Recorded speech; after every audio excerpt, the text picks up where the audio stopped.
जय हिंद दोस्तों। स्वागत है आप सभी का आपके अपने चैनल फ्री एजुकेशन में। दोस्तों आज का वीडियो उन सभी छात्रों के लिए है जो कि रेलवे परीक्षा की तैयारी में अपना दिन रात एक कर रहे हैं। दोस्तों आप लोग जानते हैं रेलवे की हर परीक्षा में इंडियन पॉलिटी यानी कि भारतीय संविधान से भर भर के प्रश्न पूछे जाते हैं।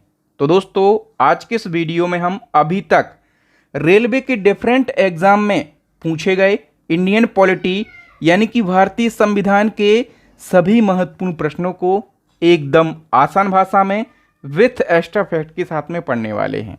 तो दोस्तों आप लोग एग्जाम से पहले इस वीडियो को बिना स्किप किए लास्ट तक ज़रूर देखें, क्योंकि दोस्तों ये जो वीडियो है ये आपके एग्ज़ाम में गेम चेंजर साबित होने वाला है। तो आइए दोस्तों बिना किसी देरी के शुरुआत कर लेते हैं नंबर फर्स्ट क्वेश्चन से। नंबर फर्स्ट क्वेश्चन है, जब भारतीय संविधान को अंगीकृत किया गया उस समय इसमें मूल रूप से कितने अनुच्छेद थे। और दोस्तों ये क्वेश्चन पूछा गया है 2022 में एनटीपीसी के एग्जाम में। दोस्तों जब अपने देश के संविधान को अंगीकृत किया गया उस समय इसमें अनुच्छेदों की संख्या थी 395।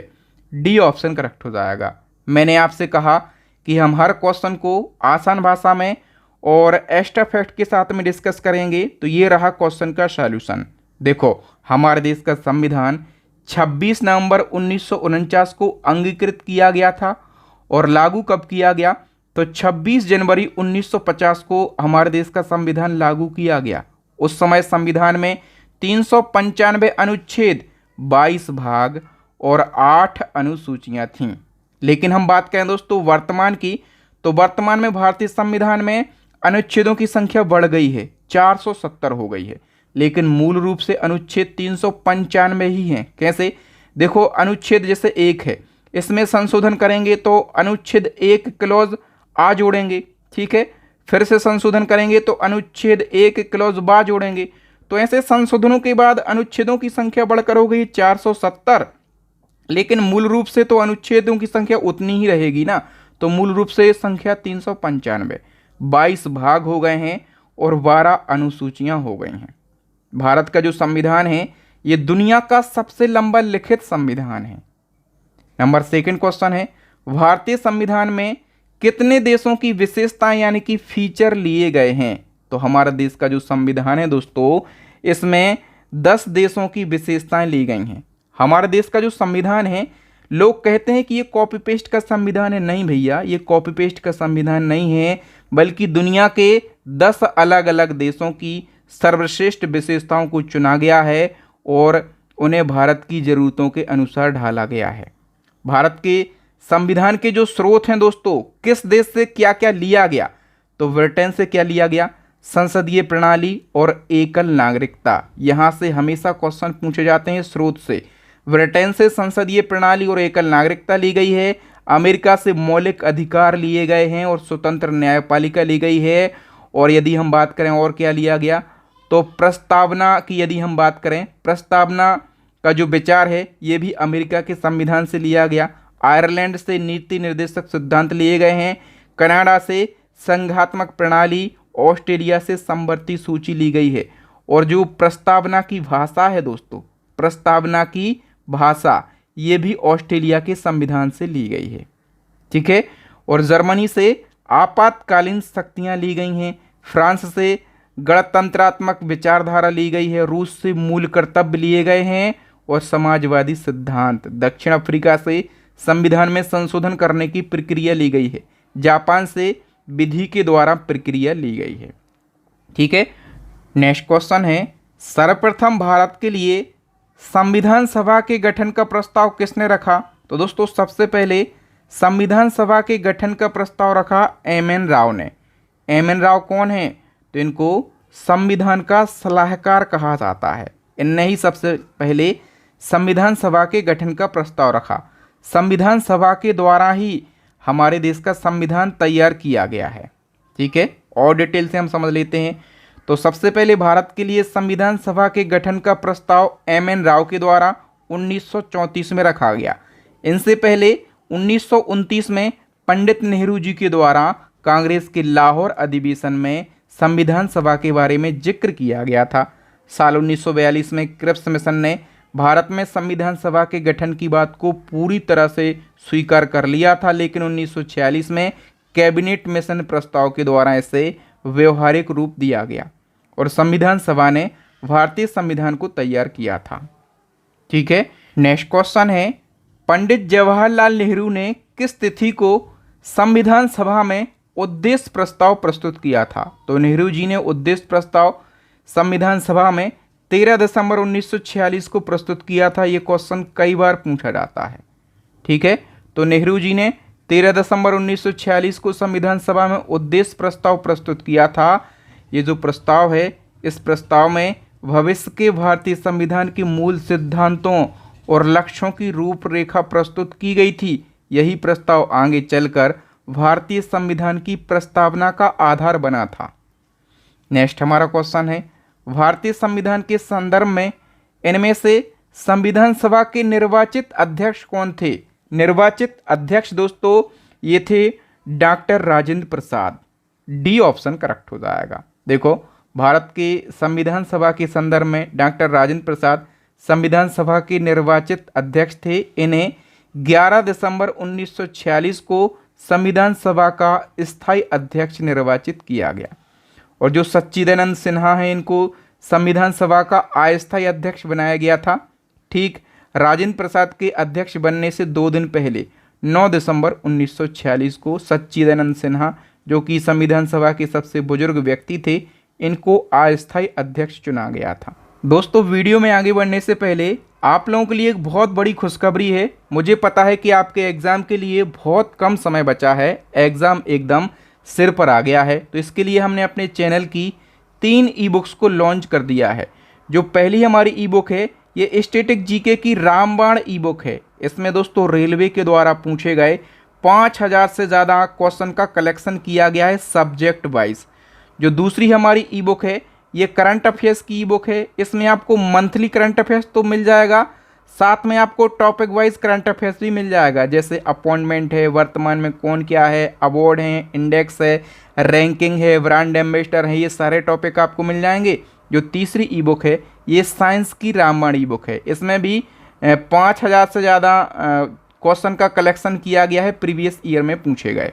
ठीक है, तो इन तीनों ई बुक को यदि आप एक साथ परचेस करते हैं तो हमने ऑफर भी रखा है।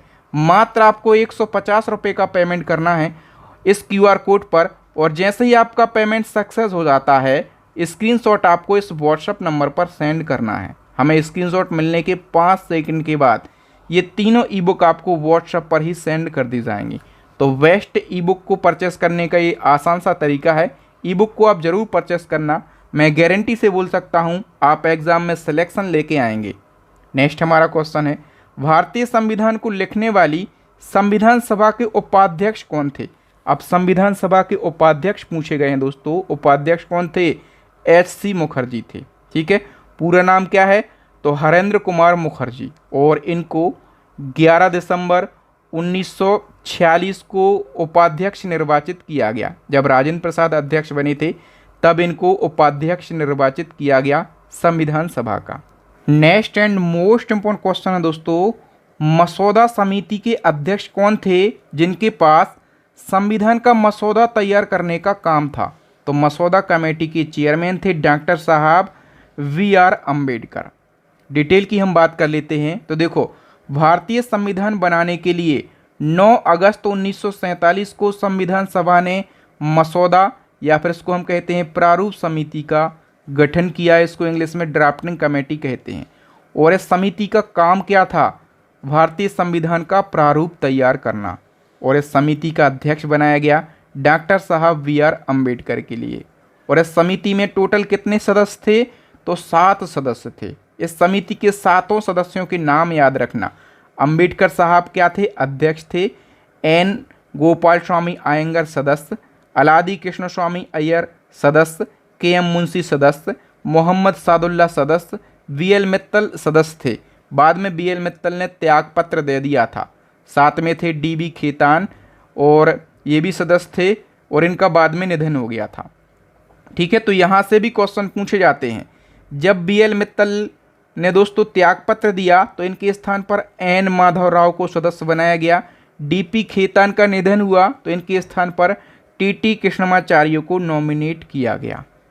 ठीक है, नेक्स्ट हमारा क्वेश्चन है, लगभग कितने वर्षों के विचार विमर्श के बाद भारतीय संविधान पर हस्ताक्षर किए गए? या फिर ऐसा भी क्वेश्चन पूछा जाता है कि भारतीय संविधान बनने में कितना समय लगा?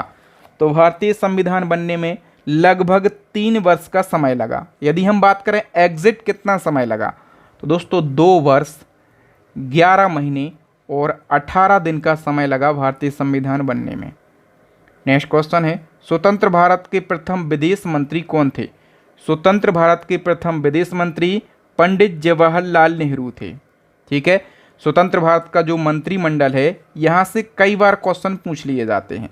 तो देखो, नेहरू जी कौन थे? तो प्रधानमंत्री तो थे ही, इसके अलावा इनके पास में विदेश मंत्रालय था।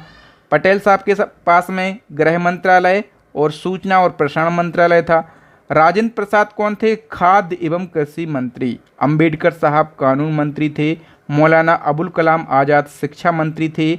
आर.के. षणमुखम शेट्टी वित्त मंत्री थे। जॉन मथाई रेलवे एवं परिवहन मंत्री थे।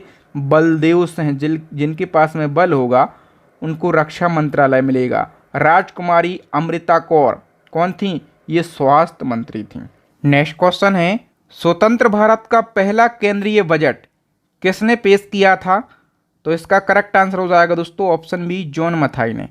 आपसे एक और क्वेश्चन पूछा जाता है, स्वतंत्र भारत का पहला रेलवे बजट किसने पेश किया था? तो ये भी जॉन मथाई के द्वारा पेश किया गया था। कब पेश किया गया था? तो 26 नवंबर 1947 को। नेक्स्ट हमारा क्वेश्चन है, 1947 से पहले भारत में 26 जनवरी को क्या कहा जाता था? ये भी इम्पोर्टेंट क्वेश्चन है, जानने लायक क्वेश्चन है। तो 1947 से पहले 26 जनवरी को दोस्तों स्वतंत्रता दिवस कहा जाता था। ये बात आपको पता है कि नहीं? आइए हम पूरी कहानी को समझ लेते हैं। देखो, 1947 से पहले 26 जनवरी को स्वतंत्रता दिवस के रूप में मनाया जाता था। क्यों मनाया जाता था? क्योंकि 26 जनवरी 1930 को कांग्रेस के लाहौर अधिवेशन में पंडित नेहरू जी के द्वारा पूर्ण स्वराज की घोषणा की गई थी। इसके बाद 26 जनवरी को स्वतंत्रता दिवस यानी कि पूर्ण स्वराज दिवस के रूप में मनाया जाने लगा। ठीक है, फिर स्वतंत्रता के बाद यानी कि 1947 के बाद 15 अगस्त को स्वतंत्रता दिवस और 26 जनवरी को गणतंत्र दिवस के रूप में मनाया जाने लगा। नेक्स्ट क्वेश्चन है दोस्तों, किस निर्णय ने संविधान की मूल संरचना का सिद्धांत निर्धारित किया है? तो दोस्तों एक फैसला है केशवानंद भारती बाद, और इस फैसले ने संविधान की मूल संरचना का सिद्धांत निर्धारित किया है। आइए हम और डिटेल से क्वेश्चन को समझ लेते हैं। तो दोस्तों केशवानंद भारती बनाम केरल राज्य केस 1973, ये भारत के संवैधानिक इतिहास का एक ऐतिहासिक फैसला था। दोस्तों ये फैसला भारत के सर्वोच्च न्यायालय की 13 न्यायाधीशों की पीठ ने दिया है। इस फैसले में क्या कहा गया है कि जो संसद है ये संविधान में संशोधन तो कर सकती है, लेकिन संसद संविधान की मूल संरचना यानी कि बेसिक स्ट्रक्चर को नहीं बदल सकती है। ठीक है, तो संसद संविधान की जो मूल संरचना है इसको नहीं बदल सकती। मूल संरचना में क्या क्या शामिल होता है? देखो, संविधान की सर्वोच्चता, न्यायपालिका की स्वतंत्रता, विधि का शासन, धर्मनिरपेक्षता, लोकतंत्र, मौलिक अधिकार, राष्ट्र की एकता और अखंडता, इन चीज़ों को संसद नहीं बदल सकती। ये कहा गया है केशवानंद भारती बनाम केरल राज्य केस 1973 में। ये कई बार पूछा जाता है। ठीक है, नेक्स्ट हमारा क्वेश्चन है, भारत की संविधान सभा की पहली बैठक कब आयोजित की गई? तो संविधान सभा की जो पहली बैठक है ये 9 दिसंबर 1946 को हुई थी। ठीक है, संविधान सभा की स्थापना कब हुई? 1946 में कैबिनेट मिशन योजना के अंतर्गत संविधान सभा की स्थापना हुई। और संविधान सभा में कुल कितने सदस्य थे? 389 सदस्य थे। इन 389 में से 292 प्रांतों से आए, 93 आए देशी रियासतों से और 4 आए केंद्र शासित प्रदेशों से। संविधान सभा की जो पहली बैठक है ये 9 दिसंबर 1946 को नई दिल्ली में हुई थी। और इस पहली बैठक में जो सबसे बुजुर्ग व्यक्ति थे सच्चिदानंद सिन्हा, इनको अस्थायी अध्यक्ष बनाया गया। इसके बाद 2 दिन बाद 9 दिसंबर के 2 दिन बाद 11 दिसंबर 1946 को दूसरी बैठक हुई और इस दूसरी बैठक में डॉक्टर राजेंद्र प्रसाद को स्थायी अध्यक्ष और एस.सी. मुखर्जी को उपाध्यक्ष नियुक्त किया गया। ठीक है। संविधान सभा की पहली कार्रवाई पंडित जवाहरलाल नेहरू के द्वारा पेश किए गए उद्देश्य प्रस्ताव के साथ शुरू हुई थी। नेक्स्ट क्वेश्चन है, विश्व का सबसे पुराना एवं सबसे छोटा लिखित संविधान किस देश का है? तो सबसे पुराना और सबसे छोटा लिखित संविधान है अमेरिका देश का। अमेरिका देश के संविधान में केवल 7 आर्टिकल हैं। कितने? 7 अनुच्छेद हैं। और अमेरिका का जो संविधान है दोस्तों, ये 1789 को लागू हुआ। और सबसे बड़ा लिखित संविधान किस देश का है? तो बड़ा है भारत का। ठीक है। नेक्स्ट क्वेश्चन है, भारत के वर्तमान राष्ट्रध्वज तिरंगे को संविधान सभा के द्वारा कब अपनाया गया? तो अपने देश का जो राष्ट्रध्वज है वो क्या है? तिरंगा है। ठीक है। और तिरंगे को 22 जुलाई 1947 को संविधान सभा के द्वारा राष्ट्रध्वज के रूप में अपनाया गया। इसलिए हम 22 जुलाई को क्या मनाते हैं? तो इसलिए हम 22 जुलाई को झंडा दिवस मनाते हैं। ठीक है। कौन सा? झंडा दिवस। नेक्स्ट क्वेश्चन है, भारतीय संविधान में मूल कर्तव्यों को किस समिति की सिफारिशों पर जोड़ा गया? तो दोस्तों हमारे संविधान में पहले मूल कर्तव्यों का कोई भी प्रावधान नहीं था। फिर स्वर्ण सेन समिति ने सिफारिशें करी और इस समिति की सिफारिशों के आधार पर संविधान में मूल कर्तव्य जोड़े गए। देखो, भारतीय संविधान में मौलिक कर्तव्यों का कोई भी प्रावधान नहीं था। भारतीय संविधान में स्वर्ण सेन समिति की सिफारिशों पर 42वां संविधान संशोधन किया गया 1976 में और संविधान में एक नया भाग जोड़ा गया, भाग 4 का। ठीक है। और एक नया अनुच्छेद जोड़ा गया, अनुच्छेद 51 का, और इनको जोड़कर नागरिकों के लिए 10 मौलिक कर्तव्यों का समावेश किया गया। लेकिन वर्तमान में मौलिक कर्तव्यों की संख्या कितनी है? 11 है। तो ये 11वां मौलिक कर्तव्य कब जोड़ा गया? 11वां मौलिक कर्तव्य जोड़ने के लिए 86वां संविधान संशोधन किया गया 2002 में और 11वां मौलिक कर्तव्य जोड़ा गया। इस 11वें मौलिक कर्तव्य में वर्णन किया गया है कि 6 से 14 वर्ष के बच्चों के माता पिता और उनके प्रतिपालक उनके बच्चों को शिक्षा का अवसर प्रदान करेंगे। नेक्स्ट क्वेश्चन है, किस संविधान संशोधन के द्वारा राज्यों का 4 वर्गों में विभाजन समाप्त करके उन्हें 14 राज्यों और 6 केंद्र शासित प्रदेश क्षेत्रों में विभक्त किया गया था? तो देखो, पहले राज्यों को 4 वर्गों में खा में बांटा जाता था। ठीक है। तो 4 वर्गों का विभाजन समाप्त करके 14 राज्यों और 6 केंद्र शासित प्रदेशों में विभक्त किया गया। इसके लिए दोस्तों 7वां संविधान संशोधन किया गया था 1956 में। ए ऑप्शन करेक्ट हो जाएगा। हम बिल्कुल डिटेल से समझ लेते हैं। देखो, जो 7वां संविधान संशोधन है 1956 वाला, इसमें कई सारे प्रावधान किए गए। तो जो पहला प्रावधान है, भाषा के आधार पर 14 राज्य और 6 केंद्र शासित प्रदेशों का पुनर्गठन किया गया। पहले राज्य जो हैं वो 4 वर्गों में बटे होते थे, का, खा, गा और घा। और उसमें दूसरा क्या प्रावधान किया गया 7वें संशोधन में? 2 या 2 से अधिक राज्यों का एक हाई कोर्ट होगा, ये कहा गया। और क्या प्रावधान किया? तो 2 या 2 से अधिक राज्यों का एक राज्यपाल होगा, ये भी 7वें संशोधन में प्रावधान किया गया। फिर क्या प्रावधान हुआ? केंद्र शासित प्रदेशों के उच्च न्यायालय का क्षेत्र विस्तार इसमें दिया गया है और लोकसभा सीट की संख्या में वृद्धि 500 से बढ़ाकर 525 कर दी गई। ठीक है। देखो, लोकसभा सीटों में वृद्धि कब कब हुई है?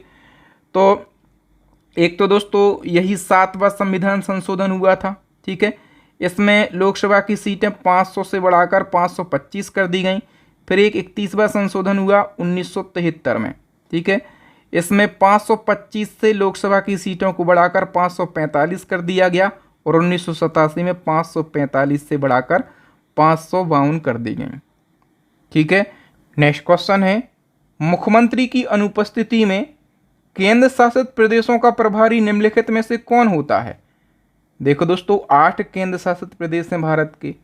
तो 8 केंद्र शासित प्रदेशों में मुख्यमंत्री तो नहीं है, तो मुख्यमंत्री की अनुपस्थिति में प्रभारी होता है उपराज्यपाल यानी कि एलजी।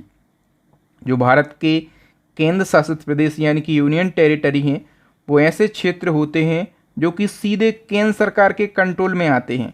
भारत में कितने यूटी हैं? 8 यूटी हैं, और 8 यूटी में से पुदुचेरी, दिल्ली और जम्मू कश्मीर यहाँ पर विधानसभाएं गठित हैं जिनका प्रभारी मुख्यमंत्री होता है। लेकिन बाकी के जो 5 यूटी हैं वहाँ का प्रभारी उपराज्यपाल होगा या फिर कौन होगा? प्रशासक, यानी कि या तो वहाँ का प्रभारी एलजी होगा या फिर एडमिनिस्ट्रेटर होगा। नेक्स्ट क्वेश्चन है, भारत में किसी भी राज्य की सीमाओं को बदलने के लिए कौन अधिकृत है? किसी भी राज्य की सीमा को यदि बदलना है दोस्तों, तो उसके लिए संसद को अधिकृत किया गया है। देखो, भारतीय संविधान में अनुच्छेद 3 है। अनुच्छेद 3 के अनुसार भारतीय संसद के पास में ये अधिकार है कि वह किसी भी राज्य के निर्माण एवं पुनर्गठन के संबंध में प्रावधान कर सकती है। अनुच्छेद 3 के अनुसार भारतीय संसद कानून बनाकर क्या क्या काम कर सकती है? तो देखो, अनुच्छेद 3 के अनुसार संसद के पास में क्या क्या शक्तियां हैं? नए राज्य का निर्माण कर सकती है, किसी राज्य क्षेत्र में विस्तार कर सकती है, 2 या 2 से अधिक राज्यों को मिलाकर एक नया राज्य बना सकती है, किसी राज्य की सीमाओं में परिवर्तन भी कर सकती है और किसी राज्य का नाम भी बदल सकती है। अनुच्छेद 3 के अनुसार संसद के पास में इतने अधिकार हैं, इतना काम संसद कर सकती है। बताइए दोस्तों, संविधान के किस अनुच्छेद में ये अंकित है कि इंडिया अर्थात भारत राज्यों का संघ होगा? तो इंडिया अर्थात भारत राज्यों का संघ होगा, ये कहा गया है अनुच्छेद 1 में। ठीक है, अनुच्छेद 1 में कहा गया है।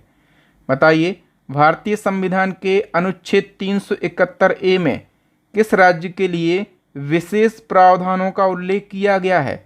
अनुच्छेद 371A में नागालैंड राज्य के लिए विशेष प्रावधान किया गया है। देखो, विशेष प्रावधान वाले राज्य और उससे संबंधित अनुच्छेद हैं, ये हमेशा पूछे जाते हैं। महाराष्ट्र और गुजरात के लिए कौन सा अनुच्छेद है? अनुच्छेद 371। नागालैंड के लिए जो है वो अनुच्छेद 371A है। असम के लिए अनुच्छेद 371B, मणिपुर के लिए अनुच्छेद 371C, आंध्र प्रदेश और तेलंगाना के लिए अनुच्छेद 371D है। ठीक है, तो विशेष प्रावधान वाले राज्य और उनसे संबंधित अनुच्छेद ये पूछे ही जाते हैं, तो इनको आप ज़रूर याद रखेंगे। बताइए दोस्तों, निम्नलिखित में से कौन सा राज्य 1949 में भारत का हिस्सा बना था? कौन सा राज्य है जो 1949 में भारत का हिस्सा बना? वो है दोस्तों त्रिपुरा राज्य।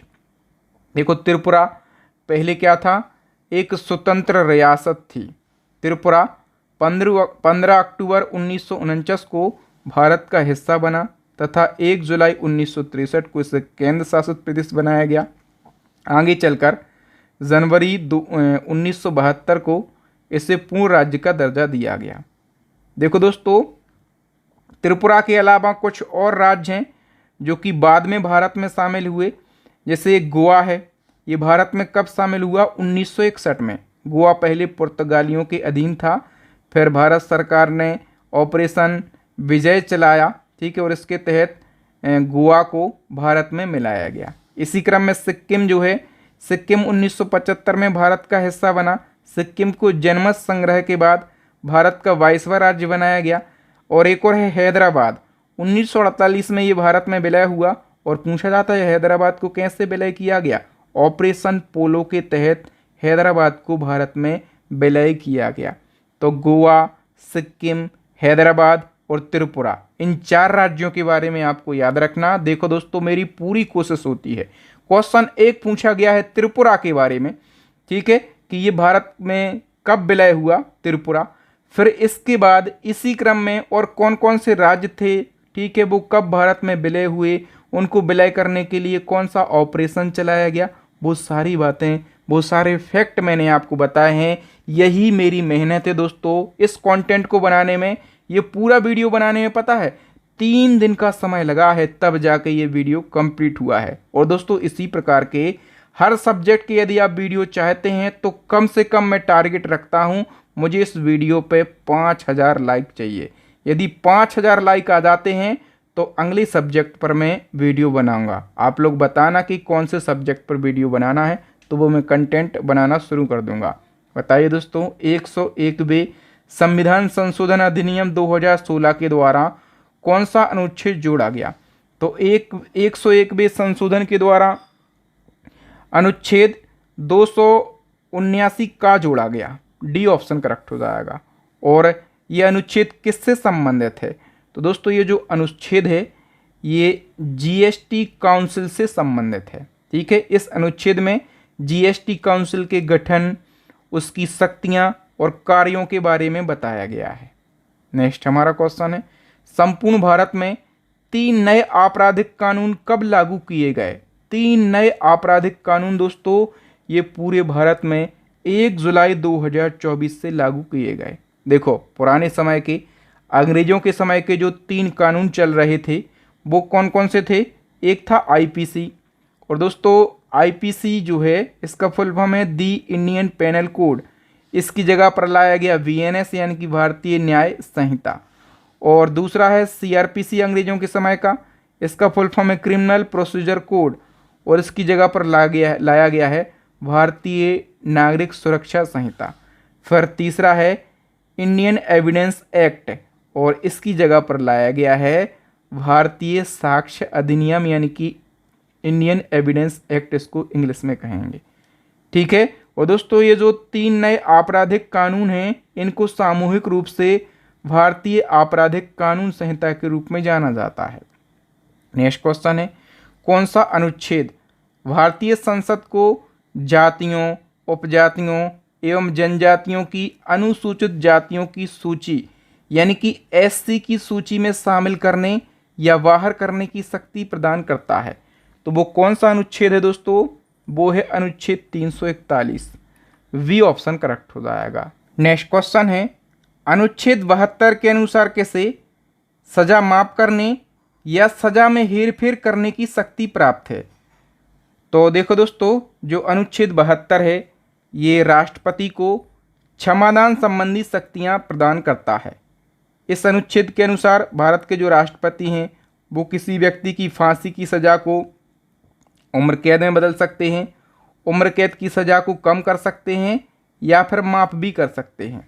ठीक है, अच्छा, इसी प्रकार की क्षमादान संबंधी शक्तियां जो हैं वो राज्यपाल के पास में भी होती हैं। तो राज्यपाल के पास अनुच्छेद 161 के तहत क्षमादान संबंधी शक्तियां होती हैं। ठीक है, राज्यपाल भी सज़ा को माफ़ कर सकते हैं, कम कर सकते हैं, लेकिन राज्यपाल 2 चीज़ें नहीं कर सकता। क्या नहीं कर सकता? किसी व्यक्ति की फांसी को माफ़ नहीं कर सकता है, और जो कोर्ट मार्शल होते हैं, ठीक है, कोर्ट मार्शल मतलब सेना से संबंधित जो केस होते हैं इनमें दी गई सज़ा को माफ़ नहीं कर सकता। ठीक है, ये 2 काम राज्यपाल नहीं कर सकता है, बाकी राज्यपाल के पास भी क्षमादान संबंधी शक्तियाँ होती हैं। नेक्स्ट क्वेश्चन है, जब संविधान सभा ने 26 नवंबर 1949 को भारत का संविधान पारित किया तब उसमें कुल कितनी अनुसूचियां यानी कि शेड्यूल थे? तो मैंने आपको बताया जब संविधान पारित हुआ तब 8 अनुसूचियां थीं। ठीक है, हमारा जो मूल संविधान है उसमें 8 अनुसूचियां थीं, लेकिन वर्तमान में कितनी अनुसूचियां हैं? वर्तमान में 12 अनुसूचियां हैं। ठीक है, तो ये 8 से 12 कैसे हो गई? सबसे पहले जो 8 अनुसूचियां हैं उनको एक बार पढ़ लो। पहली अनुसूची में राज्य एवं संघ राज्य क्षेत्र से संबंधित है। दूसरी अनुसूची जो है ये जो प्रमुख पदाधिकारी हैं संवैधानिक उनके वेतन एवं भत्तों से संबंधित है। तीसरी अनुसूची में जो प्रमुख पदाधिकारी हैं वो कैसे शपथ और प्रतिज्ञा ले गए उससे संबंधित है। चौथी अनुसूची में राज्यसभा में सीटों का बंटवारा कैसे होगा ये दिया गया है।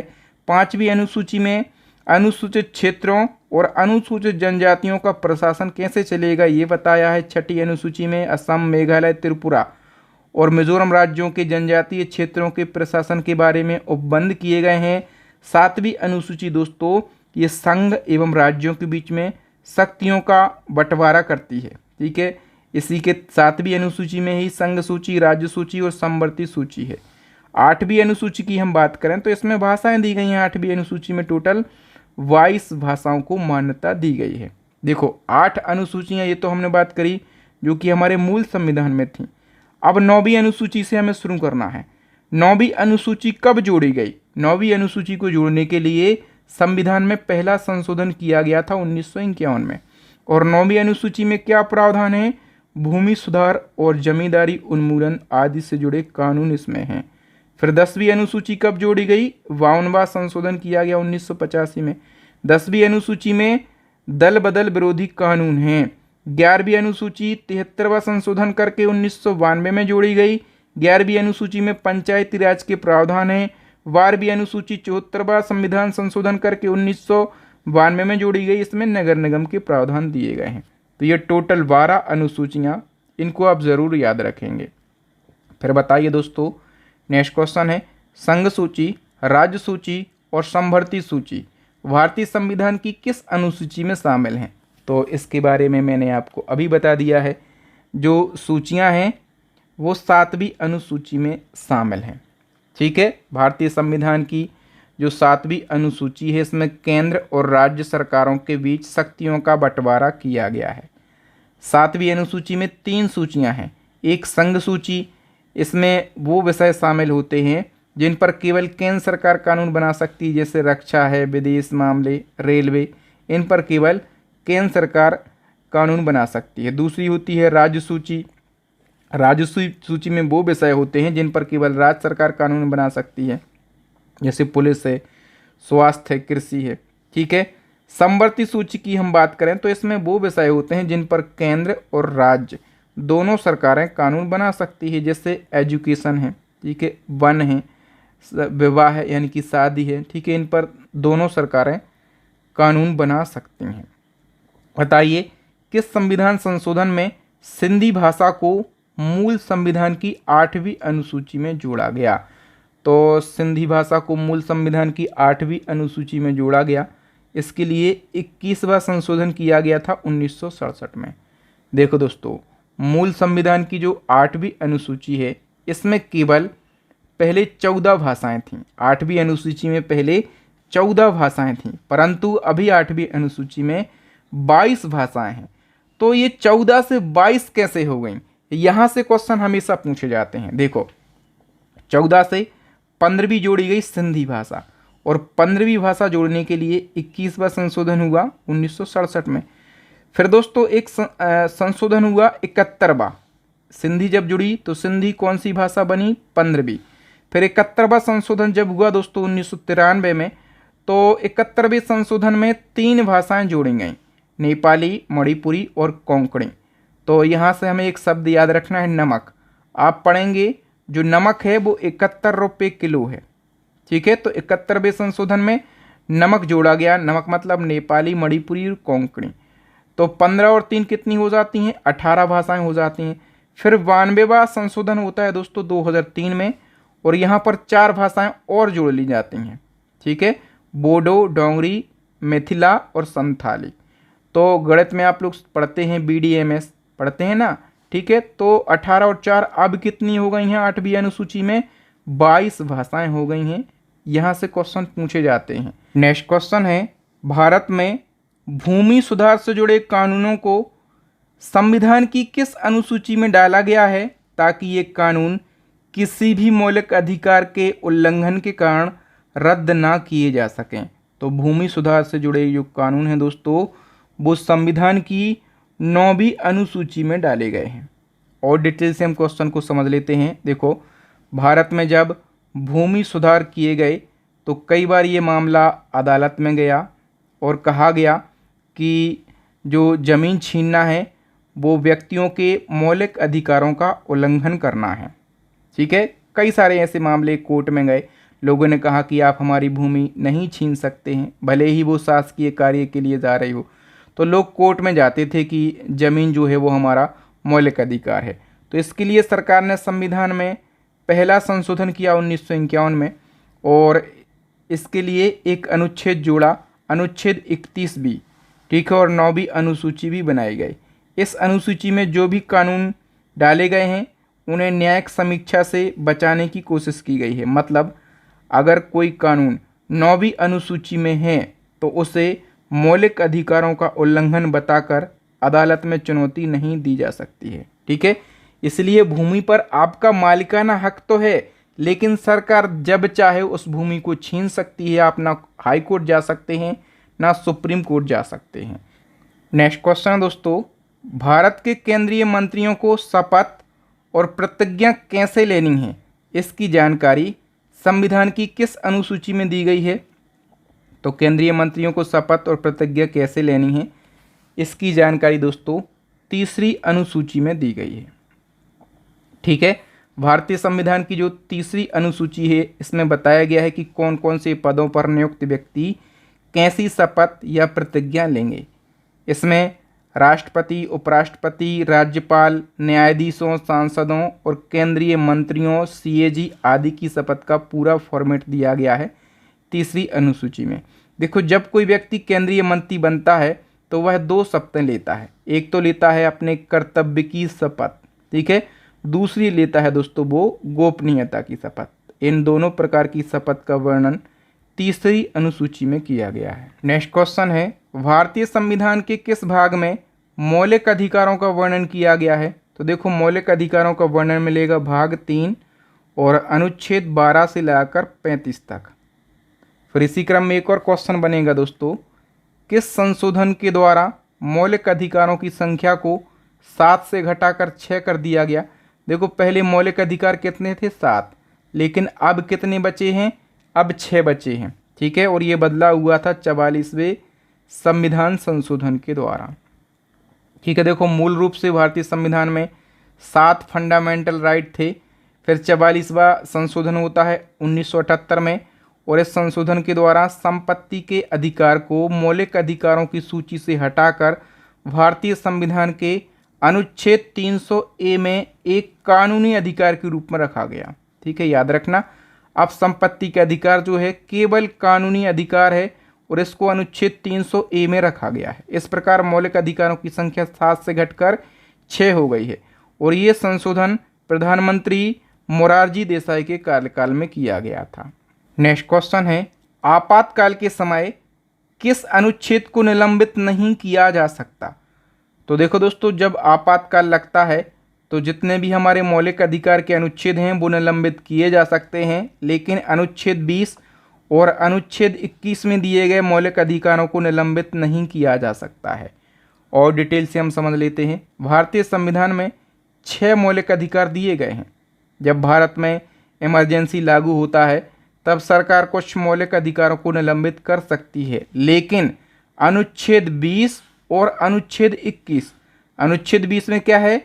अपराधों के दोष सिद्धि के संबंध में संरक्षण, इसको निलंबित नहीं किया जा सकता। और 21 में है प्राण और दैहिक स्वतंत्रता का संरक्षण, इसको भी निलंबित नहीं किया जा सकता। ठीक है, बाकी के जो मौलिक अधिकार हैं वो निलंबित हो सकते हैं, क्योंकि ये जो अधिकार हैं ये व्यक्ति की न्यायिक सुरक्षा से जुड़े हैं।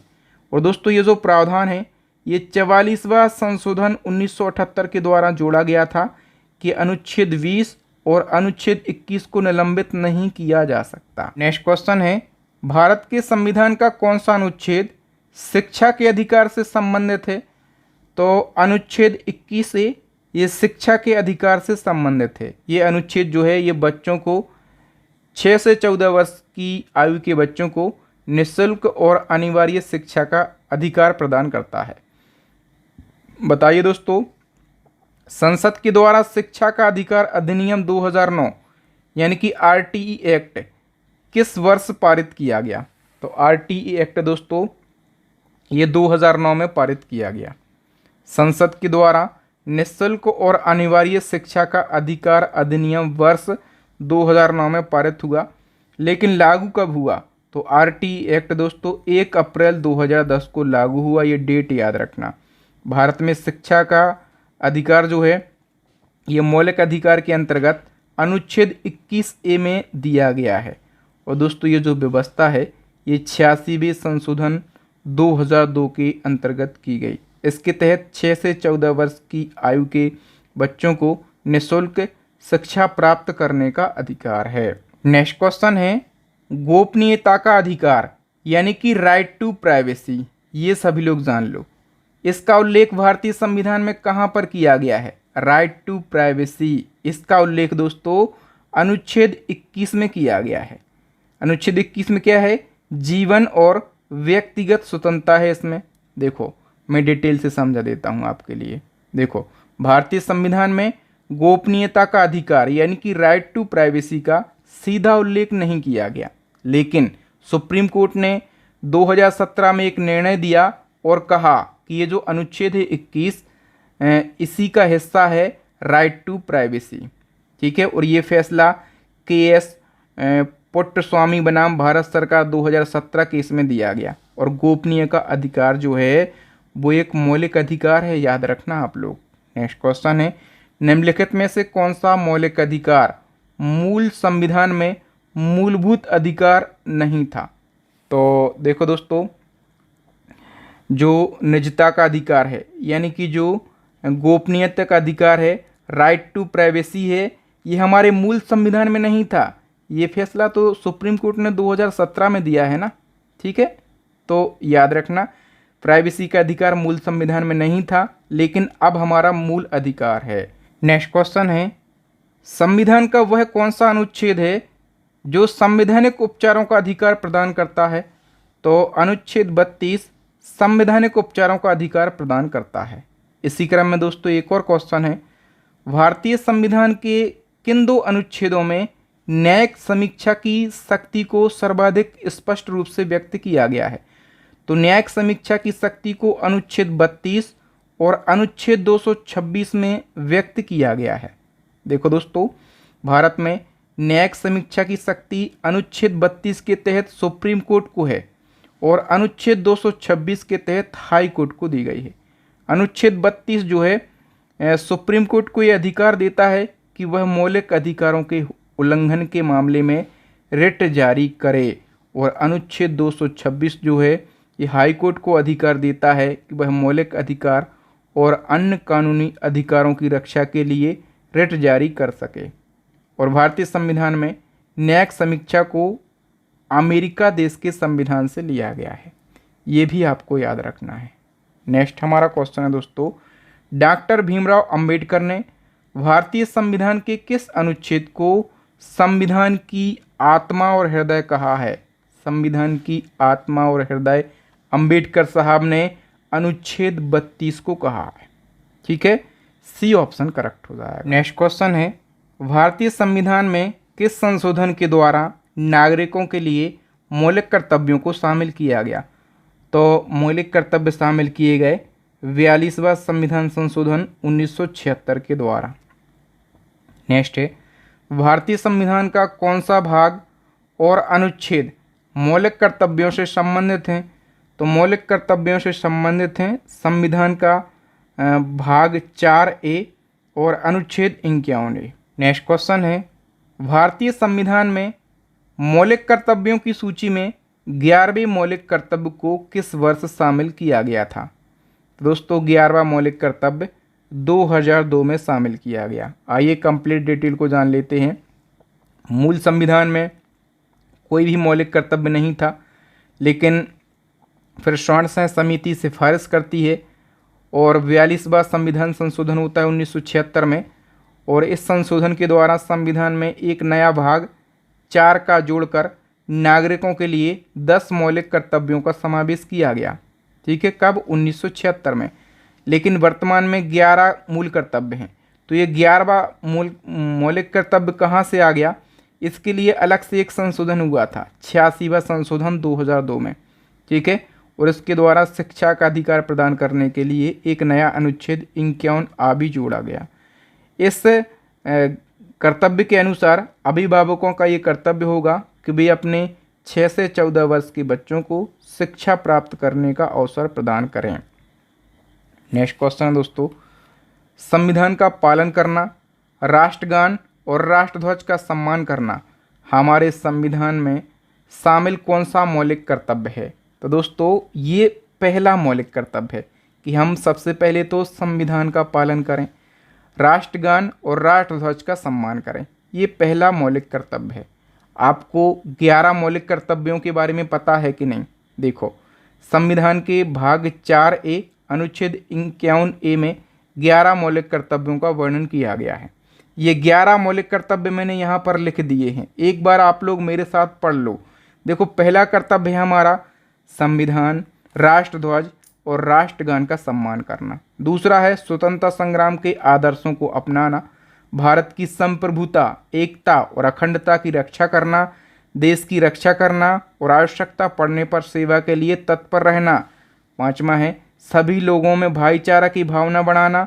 छठा है महिलाओं के प्रति गरिमा का व्यवहार करना। सातवां है भारतीय संस्कृति की महान परंपराओं की रक्षा करना। आठवां है प्राकृतिक पर्यावरण की रक्षा करना। नौवां है वैज्ञानिक सोच, मानवता और सुधार की भावना को प्रोत्साहित करना। 10वां है सार्वजनिक संपत्ति की रक्षा करना, जो सरकारी संपत्ति है उनकी रक्षा करना और हिंसा से दूर रहना। 11वां है 6 से 14 वर्ष के बच्चों को शिक्षा दिलाना। नेक्स्ट क्वेश्चन है भारतीय न्यायिक प्रणाली में रिट हैबियस कार्पस का शाब्दिक अर्थ क्या है? तो हैबियस कार्पस एक प्रकार की रिट है, इसका अर्थ होता है आपको बंदी प्रत्यक्षीकरण का अधिकार प्राप्त होगा।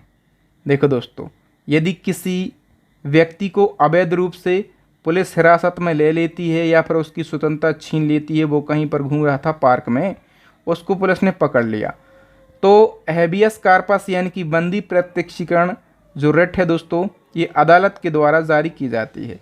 हैबियस कार्पस का शाब्दिक अर्थ होता है सशरीर लेकर आओ या बंदी को न्यायालय के सामने पेश करो। दोस्तों, ये जो रिट है इसके माध्यम से अदालत संबंधित व्यक्ति को उपस्थित कराने का आदेश देती है पुलिस को और पूछती है कि उसको हिरासत में क्यों लिया गया। ठीक है, जो सुप्रीम कोर्ट है वो अनुच्छेद 32 और हाई कोर्ट अनुच्छेद 226 के तहत रिट जारी करता है। बताइए दोस्तों, अनुच्छेद 370 के मुख्य मसौदाकार कौन हैं? तो अनुच्छेद 370 अब तो वैसे ये हट गई है, लेकिन इसके मुख्य मसौदाकार यदि पूछे जाएं दोस्तों तो इनका नाम है N Gopal Swami Iyengar. C option correct हो जाएगा। देखो, अनुच्छेद 370 के मुख्य ड्राफ्टर या मसौदाकार एन गोपाल स्वामी अयंगर थे। जब भारत आज़ाद हुआ था तब कश्मीर डोगरा राजवंश का शासन था कश्मीर पर, आपको पता होगा। उस समय डोगरा राजवंश के राजा हरि सिंह कश्मीर के राजा थे। अनुच्छेद 370 के तहत जम्मू कश्मीर को भारत में विशेष राज्य का दर्जा दिया गया था। 5 अगस्त 2019 को अनुच्छेद 370 को समाप्त कर दिया गया है और अब जम्मू कश्मीर जो है भारत का पूर्ण केंद्र शासित प्रदेश बन चुका है। बताइए, संविधान के किन अनुच्छेदों में राज्य के नीति निर्देशक तत्वों का उल्लेख किया गया है? नीति निर्देशक तत्व ये कहाँ पर हैं दोस्तों? अनुच्छेद 36 से 51 तक। किस भाग में? भाग 4 में। और अनुच्छेद 36 से 51 तक राज्य की नीति निर्देशक तत्वों का वर्णन किया गया है। नीति निर्देशक तत्व क्या होते हैं दोस्तों? जैसे हमारे मौलिक अधिकार होते हैं, तो ये लगभग मौलिक अधिकारों के समान ही होते हैं, लेकिन सिर्फ इतना अंतर होता है कि यदि हमारे मौलिक अधिकारों का उल्लंघन हो गया तो हम कहाँ चले जाएंगे? हम चले जाएंगे कोर्ट में कि भैया हमारे मौलिक अधिकारों का हनन हो गया है, इनको लागू करवाओ। लेकिन नीति निर्देशक तत्वों का हनन हो भी जाए तब भी आप कोर्ट नहीं जा सकते। ठीक है, न्यायालय में इसे लागू नहीं कराया जा सकता है, लेकिन ये सरकार को नीति निर्माण और कल्याणकारी योजनाओं के लिए दिशा दिखाते हैं। नेक्स्ट क्वेश्चन है 97वां संविधान संशोधन 2011 किससे संबंधित है? ये महत्वपूर्ण संशोधन है और ये जो संशोधन है ये सहकारी समितियों को संवैधानिक दर्जा देता है। सी ऑप्शन करेक्ट हो जाएगा। देखो, जो 97वां संशोधन है 2011 में हुआ था और इसके द्वारा सहकारी समितियों को संवैधानिक दर्जा दिया गया। इस संशोधन में दोस्तों 3 प्रमुख बदलाव किए गए। कौन कौन से? एक अनुच्छेद 19 क्लॉज 1 क्लॉज सी जोड़ा गया और इसमें संशोधन करके नागरिकों को सहकारी समिति बनाने का मौलिक अधिकार दिया गया। पर दोस्तों एक भाग जोड़ा गया, कौन सा? भाग 9B और अनुच्छेद 243 ZH से अनुच्छेद 243 ZT तक जोड़ा गया, जो कि सहकारी समितियों के संचालन से संबंधित हैं। और एक और तीसरा प्रावधान हुआ, अनुच्छेद 43B जोड़ा गया और इसमें क्या है, राज्य को सहकारी समितियों को प्रोत्साहित करने के निर्देश दिए गए हैं। नेक्स्ट क्वेश्चन है दोस्तों, भारतीय संविधान का अनुच्छेद 43B किससे संबंधित है? देखो ये पूछा गया है क्वेश्चन, 43B ये किससे संबंधित है? सहकारी समितियों को प्रोत्साहन से ये संबंधित है, ठीक है। और ये जोड़ा गया था 97वां संशोधन करके 2011 में। किस अनुच्छेद में? धन विधेयक को परिभाषित किया गया। धन विधेयक यानी कि मनी बिल, और इसको परिभाषित किया गया है अनुच्छेद 110 में। समानता के अधिकार के अंतर्गत कितने अनुच्छेद आते हैं? समानता के अधिकार के अंतर्गत दोस्तों 5 अनुच्छेद आते हैं। कितने? 5, ठीक है। अनुच्छेद 14 से लगाकर अनुच्छेद 18 तक समानता के अधिकार के अंतर्गत 5 अनुच्छेद आते हैं। पहला है अनुच्छेद 14, विधि के समक्ष समानता। अनुच्छेद 15 में क्या है? धर्म, मूल वंश, जाति, लिंग या जन्म स्थान के आधार पर भेदभाव पर प्रतिबंध लगाया गया है। फिर अनुच्छेद 16 में है लोक नियोजन में समानता, यानी कि सरकारी नौकरियों वगैरह में समानता रहेगी, ठीक है। हालांकि इसके जो है अपवाद भी हैं।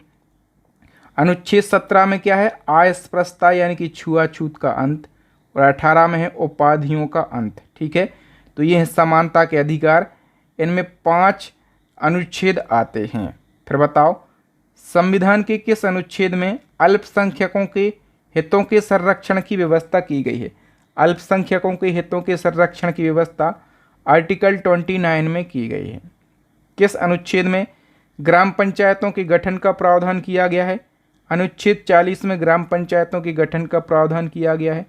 उपाधियों के अंत के बारे में अनुच्छेद 18 में बताया गया है, ठीक है। अनुच्छेद 18 में कहा गया है उपाधियों का अंत।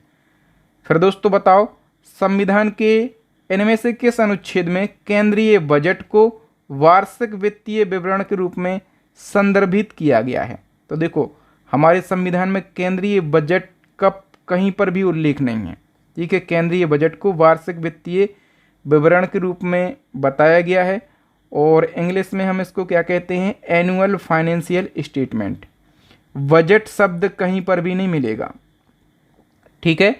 और जो वार्षिक वित्तीय विवरण है ये किस अनुच्छेद में है? अनुच्छेद 112 में। नेक्स्ट क्वेश्चन है, अंतर्राज्यीय परिषद के गठन का प्रावधान किस अनुच्छेद में किया गया है?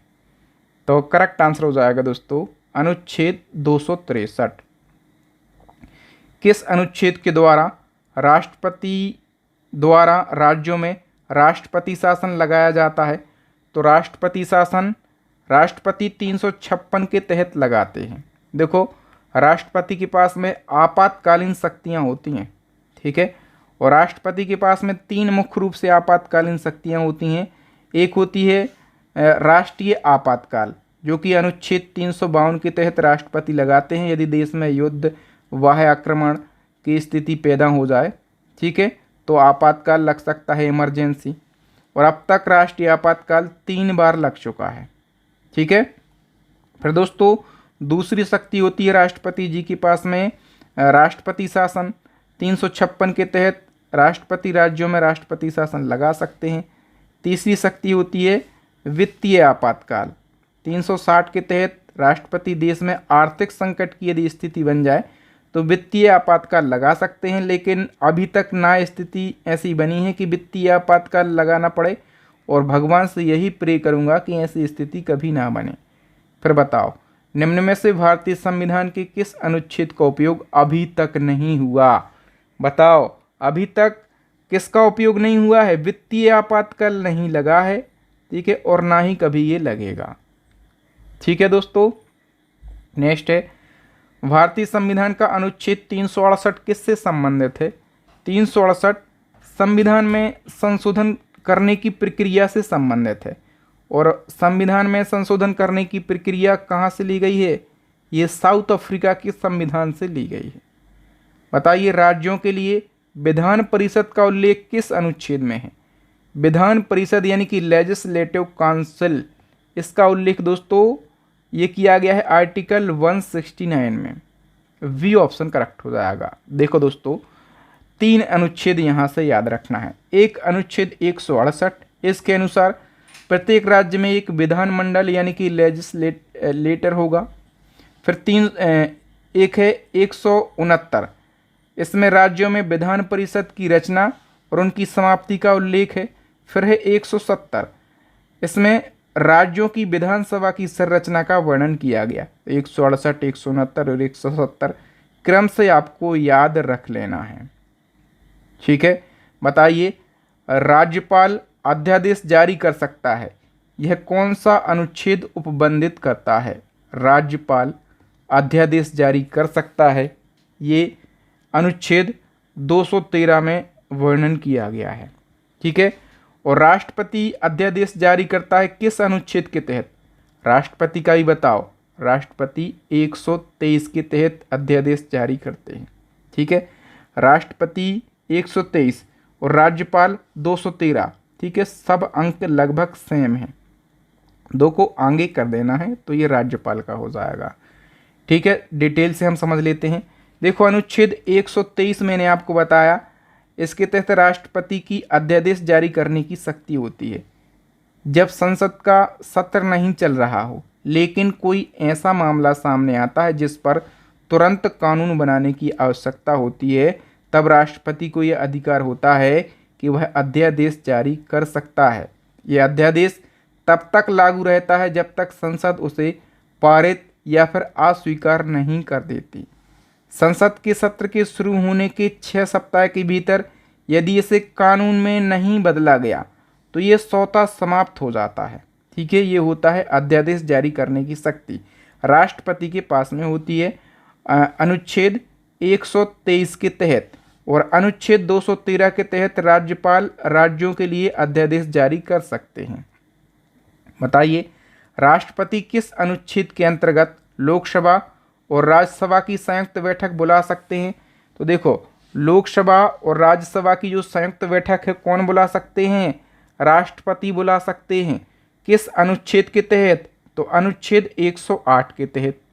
ठीक है, और देखो, जो संयुक्त बैठक बुलाई है राष्ट्रपति ने, उसकी अध्यक्षता कौन करेगा? ये वाली बात आती है अध्यक्षता वाली, ये भी पूछा जाता है। तो अध्यक्षता करेगा लोकसभा का अध्यक्ष। ठीक है, याद रखना। और भारत में अब तक कितनी बार ये बैठक बुलाई गई है?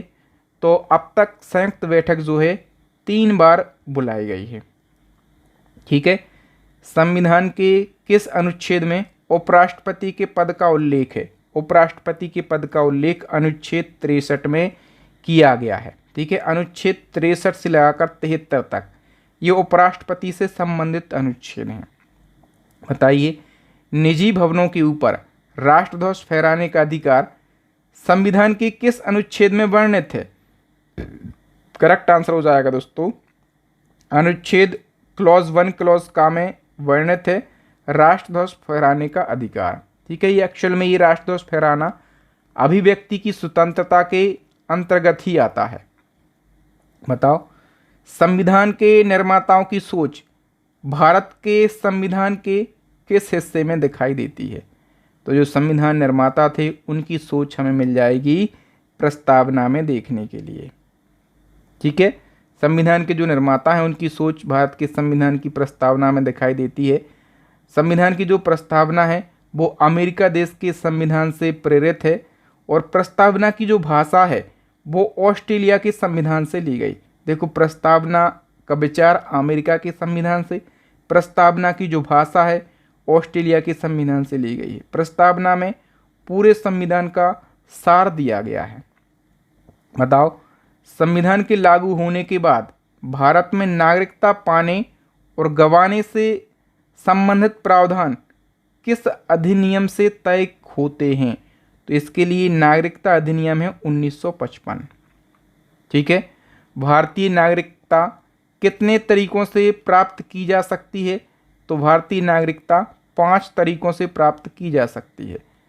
ठीक है, भारतीय नागरिकता अधिनियम 1955 के अनुसार भारतीय नागरिकता 5 तरीकों से प्राप्त की जा सकती है। जन्म से, वंश के द्वारा, पंजीकरण के द्वारा, देशीयकरण के द्वारा और किसी भूभाग को भारत में मिलाकर। ये 5 तरीका हैं। बताओ, भारत में मुख्य चुनाव आयुक्त की नियुक्ति किसके द्वारा की जाती है?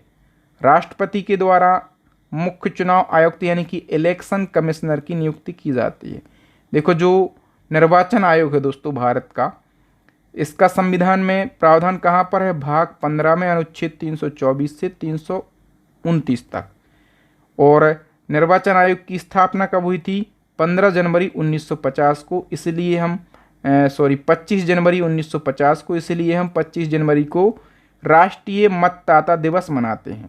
चुनाव आयोग 3 सदस्यीय होता है, मतलब इसमें एक होते हैं मुख्य चुनाव आयुक्त और 2 होते हैं अन्य चुनाव आयुक्त।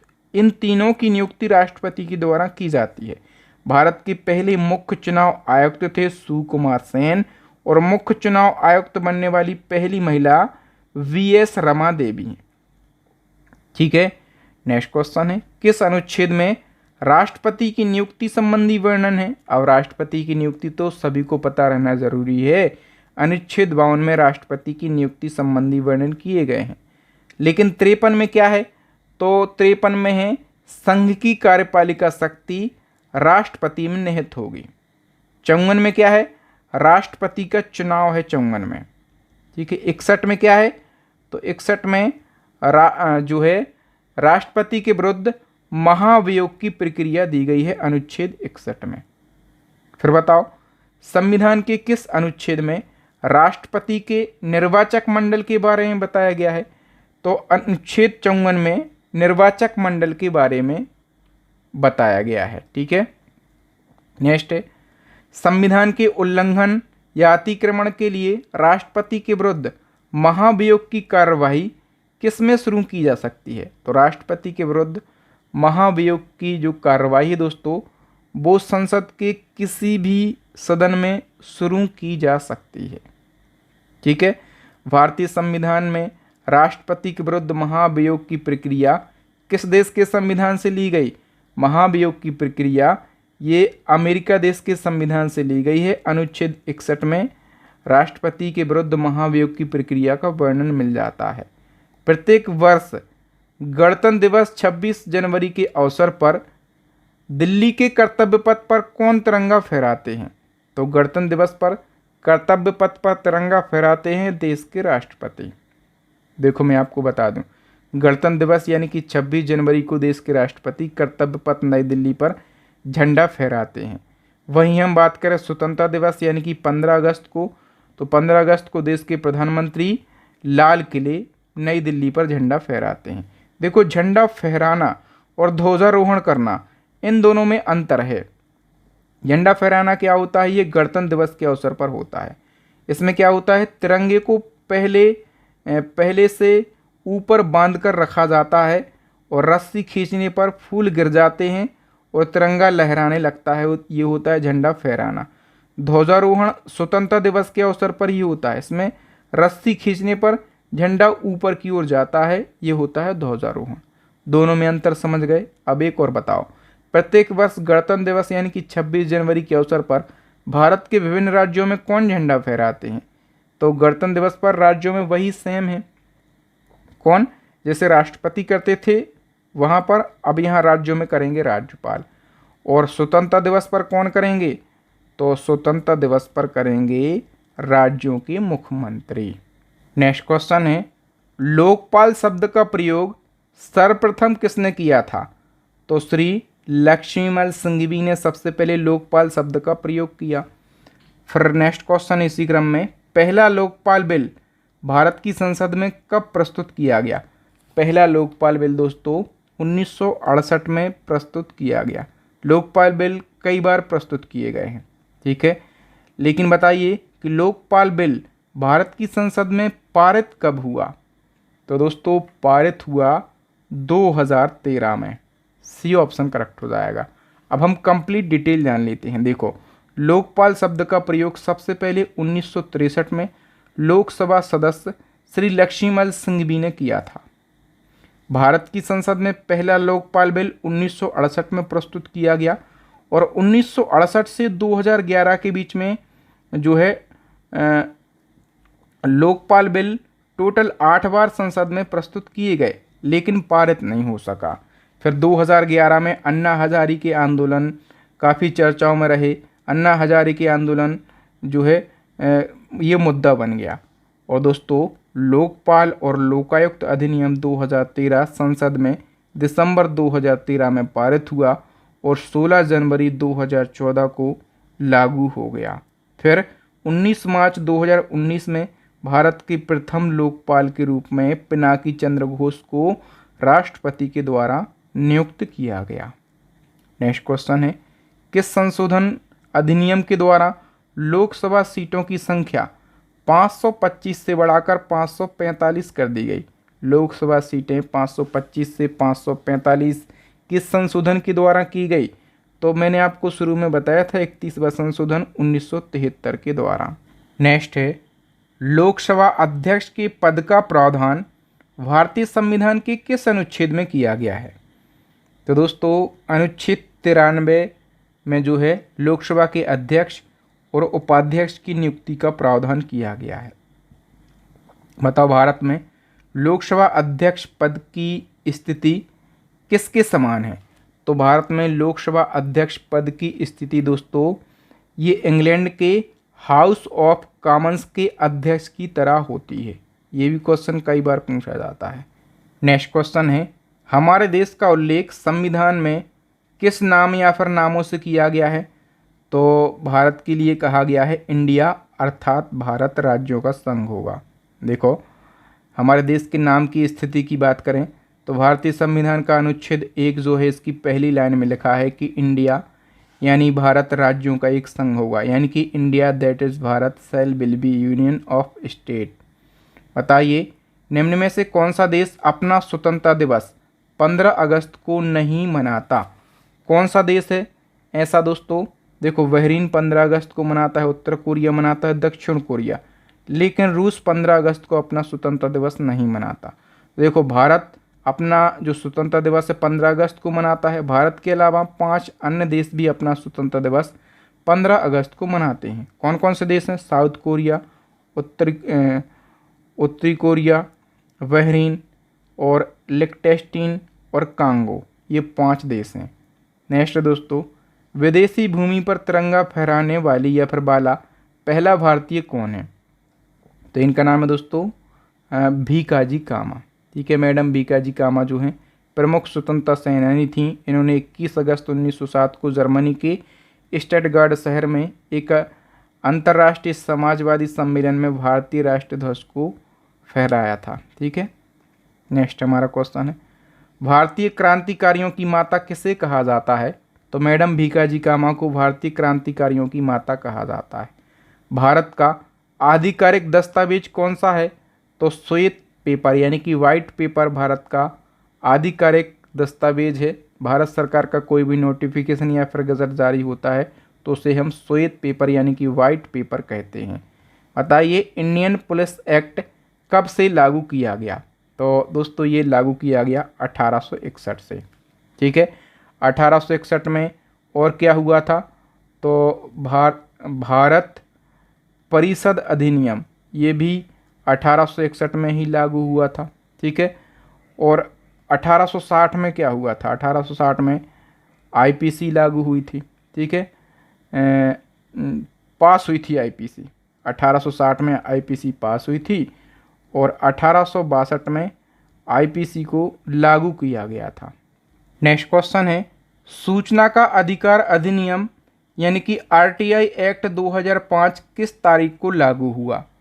तो दोस्तों ये लागू हुआ 15 जून 2005 को। फिर हमें एक और क्वेश्चन पूछा जाता है कि जो सूचना का अधिकार अधिनियम यानी कि आरटीआई एक्ट 2005 है इसमें कितनी अनुसूचियां हैं? तो इसमें दोस्तों 2 अनुसूचियां हैं। ठीक है, आरटीआई एक्ट के बारे में हम कंप्लीट डिटेल की बात कर लेते हैं। तो आरटीआई एक्ट 2005 12 अक्टूबर 2005 को लागू हुआ और ये जो विधेयक है ये भारत की संसद के द्वारा 15 जून 2005 को पारित किया गया और 22 जून को राष्ट्रपति की स्वीकृति मिल गई, जिससे ये अधिनियम जो है ये कानून बन गया। ठीक है, ये केवल भारतीय नागरिकों के लिए है। और दोस्तों हम बात करें इसका उद्देश्य क्या है, तो नागरिकों को सशक्त बनाना, सरकार के कामकाजों में पारदर्शिता और जवाबदेही को बढ़ावा देना। आरटीआई एक्ट 2005 के तहत भारत में पहला आरटीआई आवेदन शाहिद रजा वर्नी के द्वारा प्रस्तुत किया गया। ये क्वेश्चन भी कई बार पूछा गया है, पहला आरटीआई आवेदन किसके द्वारा प्रस्तुत किया गया। और आरटीआई एक्ट 2005 में केवल 2 अनुसूचियां हैं।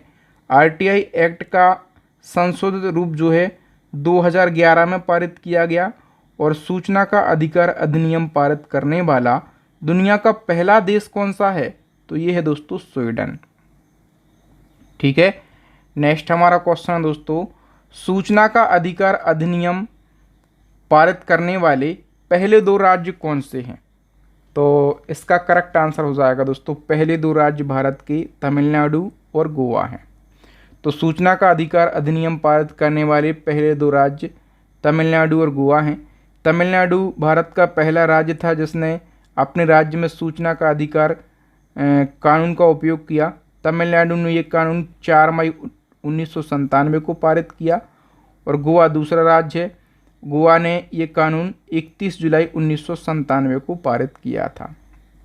बताइए दोस्तों, पर्यावरण संरक्षण के उद्देश्य से राष्ट्रीय हरित प्राधिकरण अधिनियम यानी कि एनजीटी एक्ट कब लागू किया गया। ये एक्ट कई बार पूछे जाते हैं, तो एनजीटी एक्ट 2010 में लागू किया गया। पर्यावरण संरक्षण के उद्देश्य से अक्टूबर 2010 में एनजीटी एक्ट को लागू किया गया, और भारतीय संविधान के अनुच्छेद 21 के तहत राष्ट्रीय हरित प्राधिकरण की स्थापना 2010 में की गई। अनुच्छेद 21 भारत के नागरिक को स्वस्थ पर्यावरण के अधिकार की गारंटी देता है।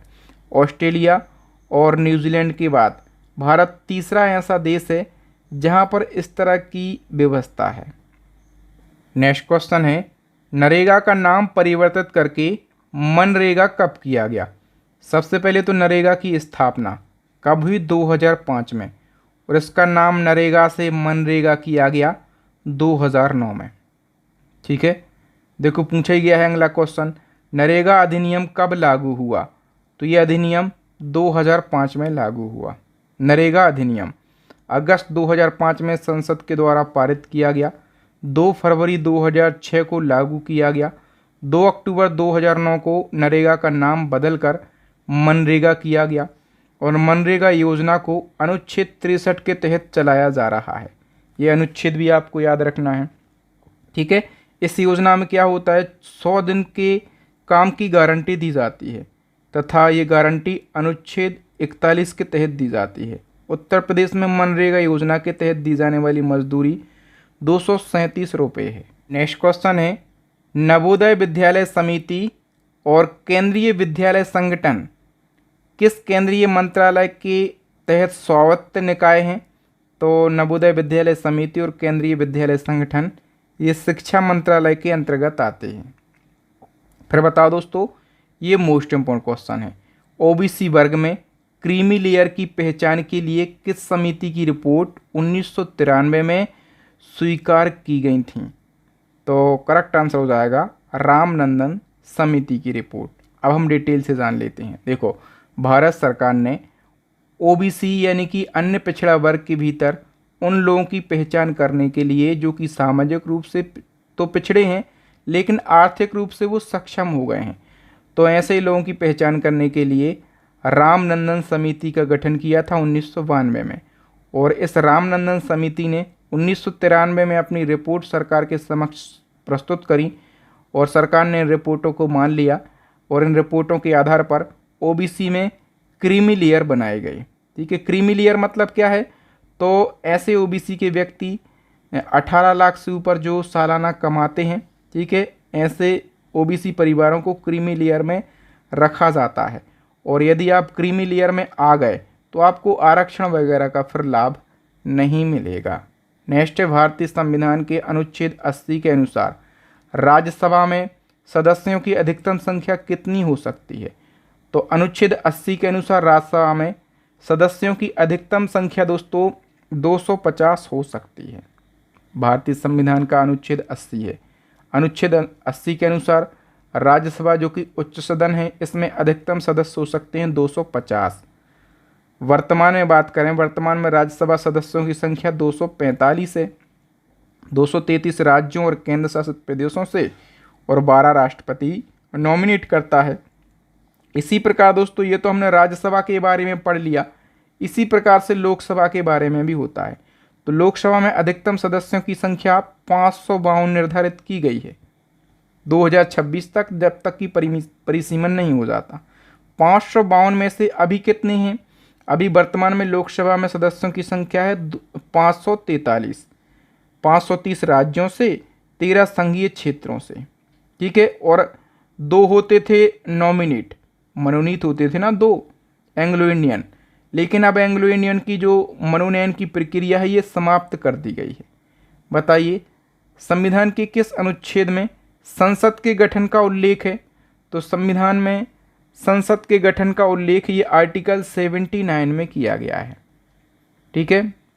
और राज्यसभा के गठन का उल्लेख, राज्यसभा का उल्लेख 80 में है। और लोकसभा का उल्लेख कहाँ पर है?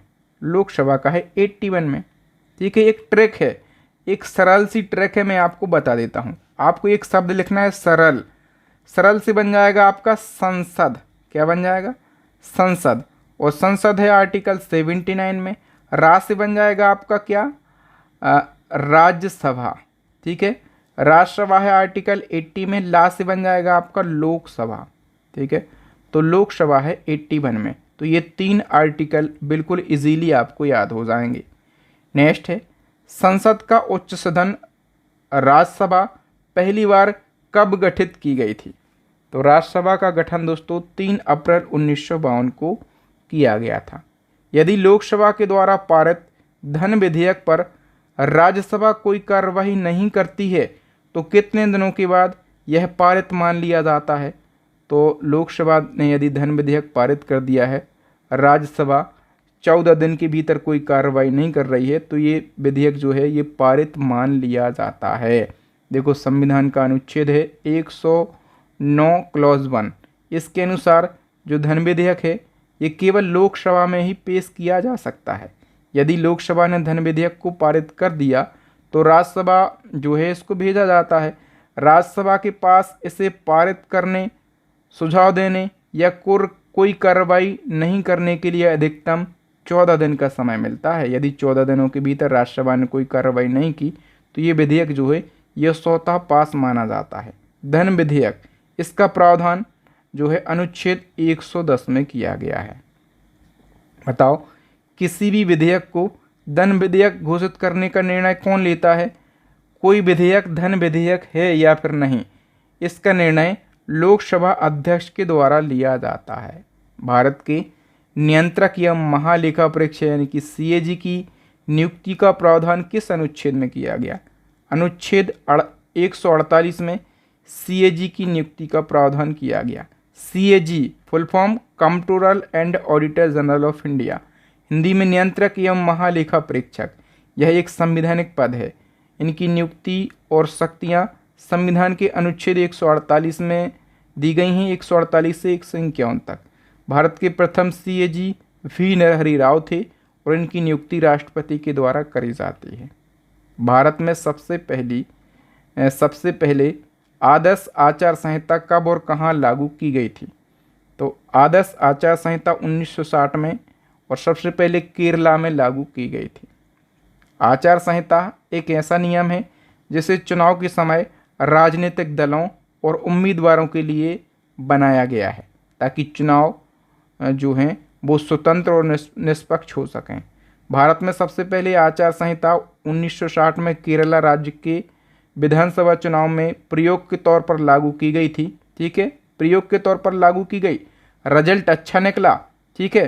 तो फिर 1962 के आम चुनाव से पहले इसे पूरे देश में लागू कर दिया गया। भारत में आचार संहिता कब लागू की जाती है?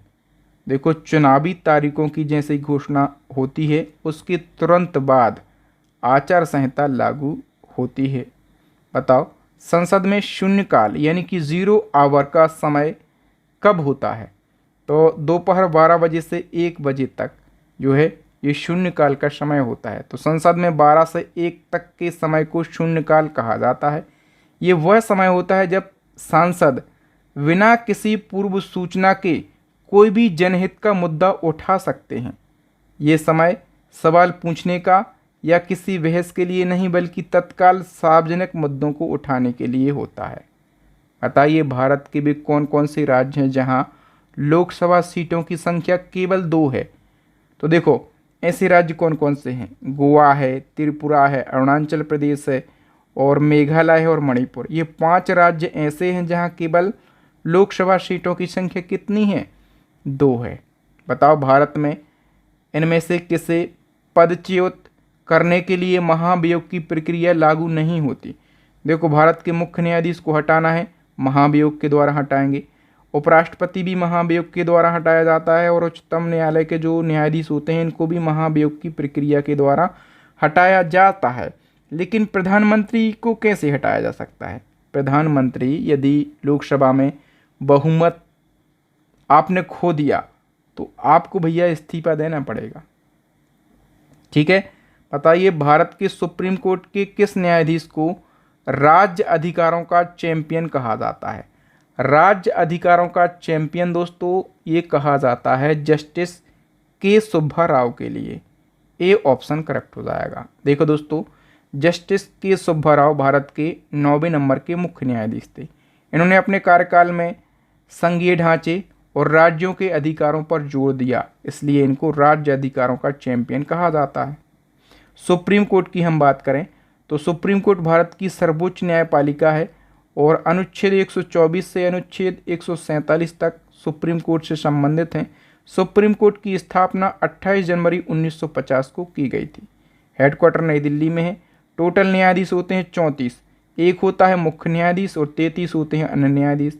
भारत के पहले न्यायाधीश हरिलाल जी कानिया थे और जो मुख्य न्यायाधीश हैं इनको शपथ राष्ट्रपति दिलाते हैं। मुख्य न्यायाधीश अपना त्यागपत्र भी राष्ट्रपति को ही सौंपते हैं। ठीक है। बताइए राष्ट्रपति सर्वोच्च न्यायालय से किस अनुच्छेद के तहत सलाह ले सकता है। राष्ट्रपति दोस्तों सर्वोच्च न्यायालय से सलाह ले सकते हैं किस अनुच्छेद के तहत, अनुच्छेद 143 के तहत। ठीक है। लेकिन सर्वोच्च न्यायालय चाहे तो सलाह देगा और नहीं चाहे तो नहीं देगा। मतलब सर्वोच्च न्यायालय सलाह देने के लिए बाध्य बिल्कुल भी नहीं है, ये बात आप मान लो। ठीक है।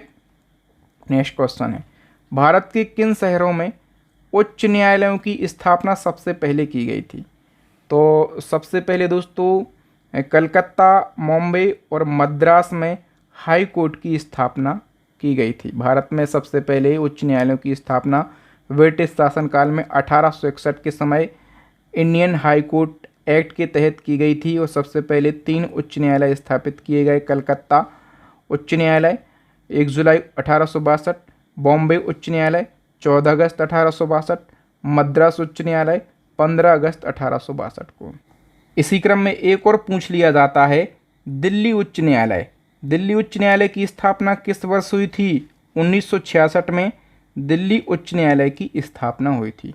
अब दोस्तों यहाँ से 2 अनुच्छेद आपको याद रखना है। एक है अनुच्छेद 214। ये क्या प्रावधान करता है। ये प्रावधान करता है कि भारत के प्रत्येक राज्य के लिए एक हाई कोर्ट होगा। ये 214 है। अब 241 क्या कहता है। अनुच्छेद 241 ये प्रावधान करता है कि भारत के कुछ केंद्र शासित प्रदेशों में राष्ट्रपति के आदेश से उच्च न्यायालयों की स्थापना की जा सकती है। ठीक है। या फिर उन्हें किसी मौजूदा उच्च न्यायालय के अधिकार क्षेत्र में लाया जा सकता है। ठीक है। तो दोस्तों यहाँ पर हमने भारतीय संविधान यानी कि इंडियन पॉलिटी से बनने वाले मोस्ट इम्पोर्टेंट क्वेश्चन को डिस्कस किया है जो कि प्रीवियस रेलवे के एग्ज़ाम में पूछे गए हैं। ठीक है। और दोस्तों यदि आप चाहते हैं इसी प्रकार से स्टैटिक जीके को सब्जेक्ट वाइज पढ़ना तो आप हमारी ई बुक को ज़रूर परचेस कर लेना। इसमें स्टैटिक जीके के प्रीवियस ईयर पूछे गए 5000 से ज़्यादा क्वेश्चन का कलेक्शन किया गया है। और दोस्तों जो हमारी दूसरी ई बुक है ये करंट अफेयर्स की ई बुक है। इसमें आपको टॉपिक वाइज और मंथली वाइज करंट अफेयर्स मिल जाएगा। तीसरी ई बुक है साइंस की रामबाण ई बुक। ये तीनों ई बुक बेस्ट क्वालिटी की ई बुक हैं और यदि आप इन तीनों ई बुक को एक साथ परचेस करते हैं तो मैंने अभी आपके एग्ज़ाम को देखते हुए ऑफ़र निकाल दिया है। आपको केवल 150 यानी कि 150 रुपये का पेमेंट करना है इस QR कोड पर। जैसे ही आपका पेमेंट सक्सेस हो जाता है, स्क्रीनशॉट इस व्हाट्सएप नंबर पर सेंड करना है। हमें स्क्रीनशॉट मिलने के 5 सेकंड के अंदर ये तीनों बेस्ट ई बुक मैं आपको आपके व्हाट्सएप पर ही सेंड कर दूंगा। मुझे उम्मीद है दोस्तों कि आपको मेरे पढ़ाने का तरीका, कंटेंट की क्वालिटी ज़रूर अच्छी लगी होगी। मैंने बीच में बिना डिस्टर्बेशन के आपको कंटिन्यूअसली पढ़ाया है। अब आप लोगों को एक काम करना है, आप लोग चैनल को सब्सक्राइब कर लीजिए, पहला काम। दूसरा काम है वीडियो को ज़्यादा से ज़्यादा अपने भाइयों तक, अपने दोस्तों तक, आपके व्हाट्सएप पर, टेलीग्राम पर जितने भी स्टडी से रिलेटेड ग्रुप हों उन ग्रुपों में इस वीडियो को ज़रूर शेयर कर दीजिएगा। मैंने लाइक का टारगेट रखा है, 5000 लाइक दीजिए इस वीडियो को, ताकि अन्य सब्जेक्टों पर मैं और वीडियो बना सकूं। थैंक यू दोस्तों, मैं हूं आपका बहादुर सर। मिलूंगा नेक्स्ट वीडियो में, तब तक के लिए जय हिंद, जय भारत, वंदे मातरम।